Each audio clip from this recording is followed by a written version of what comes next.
Hello everyone, welcome back to the channel. This is your guy Keenan Lambert. Listen, after all these years of being good in Havana, I finally got a little bit of beat. Let's get into it.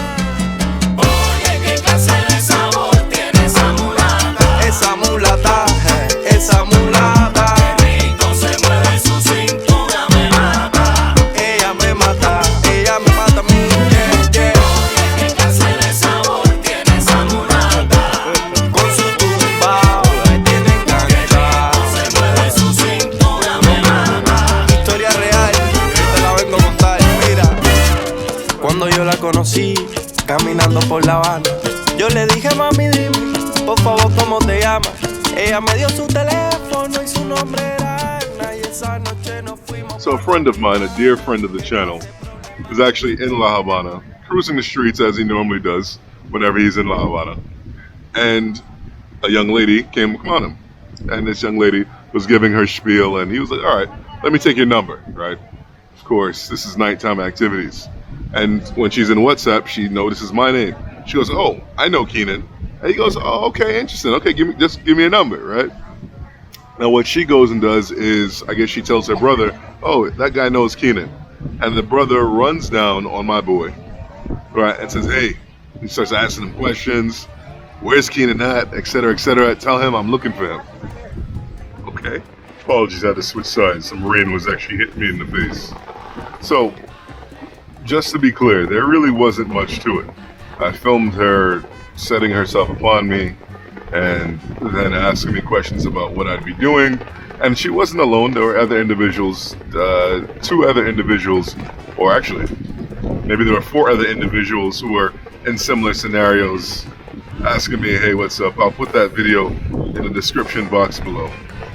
Now, what happened afterward in the aftermath was that video blew up. Okay, ended up on World Star.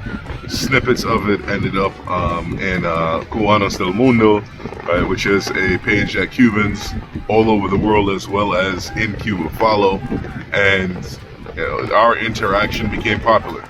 Okay, it went to show that the Cuban people are struggling, and this is what many young women are forced to do in order to, make ends meet, to try to engage foreigners in that manner, in a pay for whatever sort of scheme.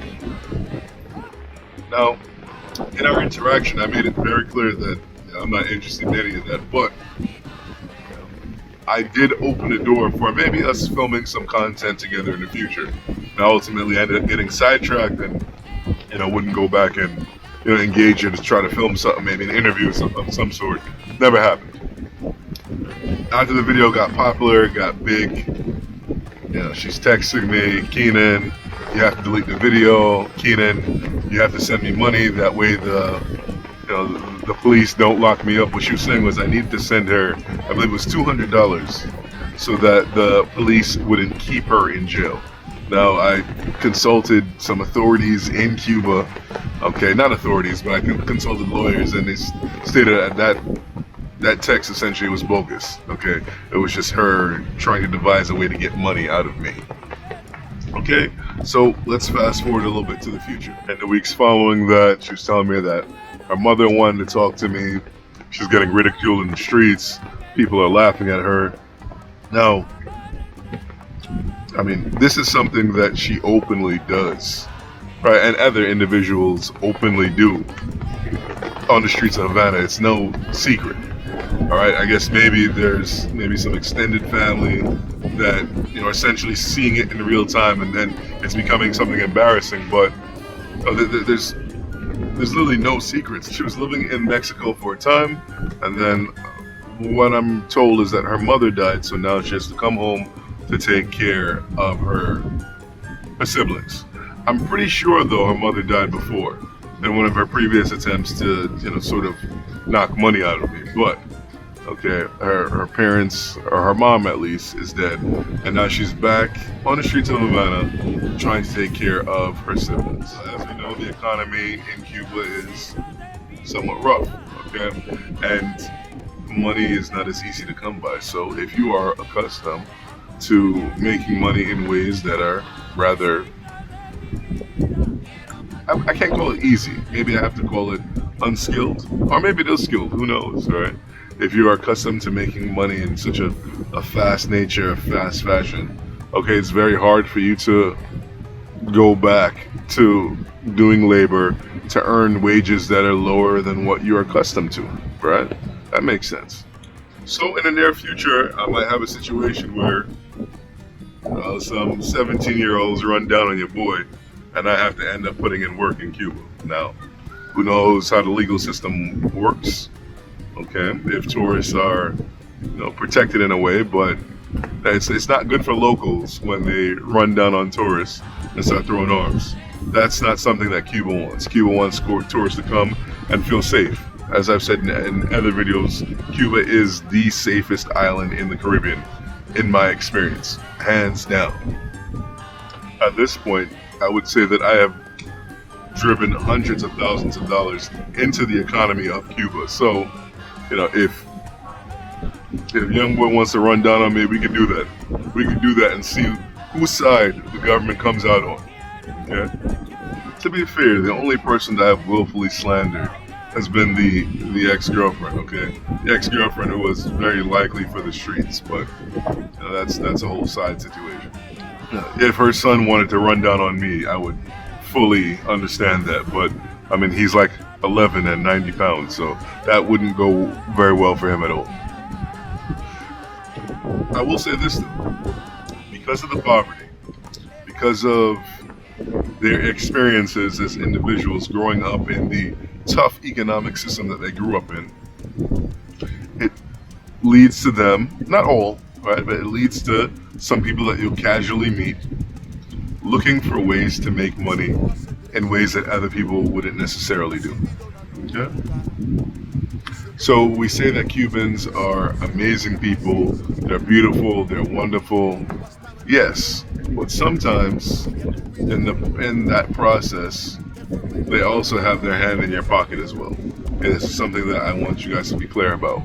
And also be careful with some of the hosts out there, with some of your Airbnb hosts. Okay, sometimes they will have their various ways of making money off of you in ways that's like a little bit unnecessary. Okay? So one of our brothers that watched the channel did something stupid. Okay? I always tell you guys to be careful of those girls on the Malecon. But he went ahead and he took one from the Malecon. Took her back to his place. Oh, one thing that's missing. It was her and a friend. So they were both in on the action. So while one girl was distracting him with her nectar, right? The other one was ensuring that his sunglasses were in her bag. So they went ahead, they stole from him, and that's how that went. Okay. I have a quick question for you guys out there. If there were no girls in Cuba, right? So obviously there has to be women, right? But if there are no women that are eager and willing to be within your presence, would you still go to Cuba? Let me know in the comments below. One thing I'm concerned about is with doing a video in Miramar, in Playas, will it still have that same soul, that same feeling that my Centro Havana videos have? Now the answer is no, but I think I have to do it. I think I have to dabble in those types of videos in the future. Okay, maybe that's what this is. Maybe it's a sign. But I need to diversify a little bit and get out of my comfort zone when I'm in Cuba. I'd like to thank you guys so much for watching this video. I'll catch you guys in the next one. Peace out.